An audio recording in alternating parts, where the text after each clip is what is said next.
Ultimately, in this career, you can become numb to it. Out of those 10 men, only one came back to thank him. And it's helped me immensely really recognize what I have and not what I want.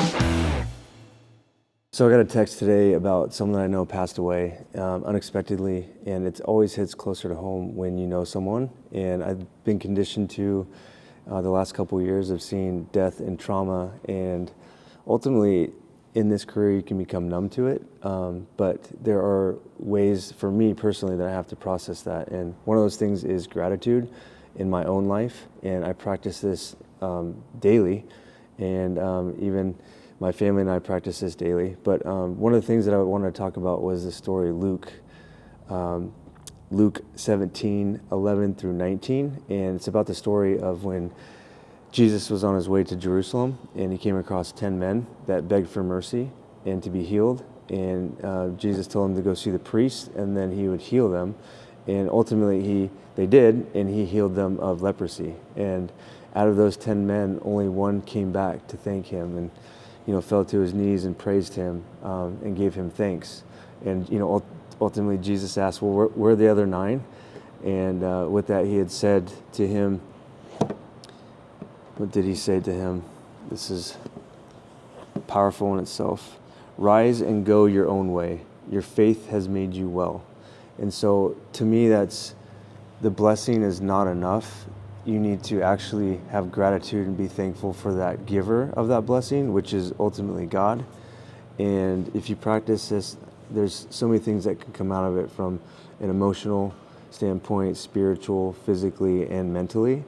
And I promise, because I practice these daily, one of the things that I do with my family is I made a gratitude journal, and we journal 3 things that we're grateful for every day. And it's helped me immensely really recognize what I have and not what I want. And it's completely natural and human to want more, but think about yourself 3 to 5 years ago and what you prayed for, and look what you have now, and versus what you wanted back then. And I'm sure you'd be grateful for that. And for me personally, I have somber days.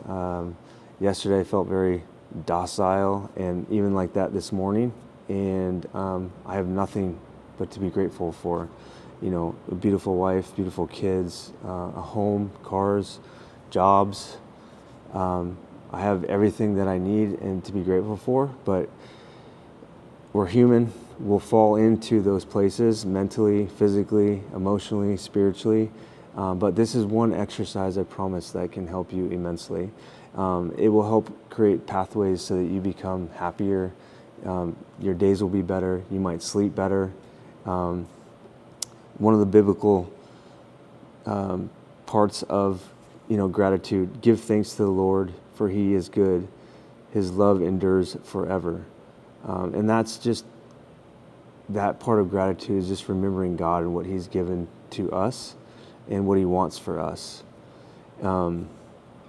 Gratitude should be used in all circumstances, and not just when things are going good, but even when things are going hard, or when there's pain and there's time of healing.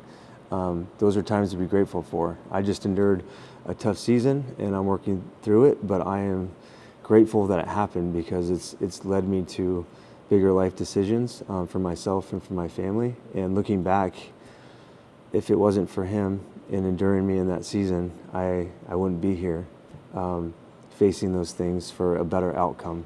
So I just want to end with this. 2 things that you can do, actually 3 things you can do. One is you can start your prayer with gratitude. And number 2, you can, as I mentioned, you can do a gratitude journal. However you want. Like I said, my family does it. We write 3 things down, and we're just, for the things that we're grateful for. And then, the third thing is to always give thanks to the Lord. That is the giver of these blessings that we have, and that's what we should be thankful for. So, also, one last powerful thing that I just had in my notes: gratitude protects us from complaining, pride, and entitlement. Do everything without grumbling or arguing, and that's Philippians 2:14. So I couldn't sleep, or I can't sleep right now. We just got back from a call, but I hope this helps. be blessed and continue that walk with Jesus, and see you on the next one.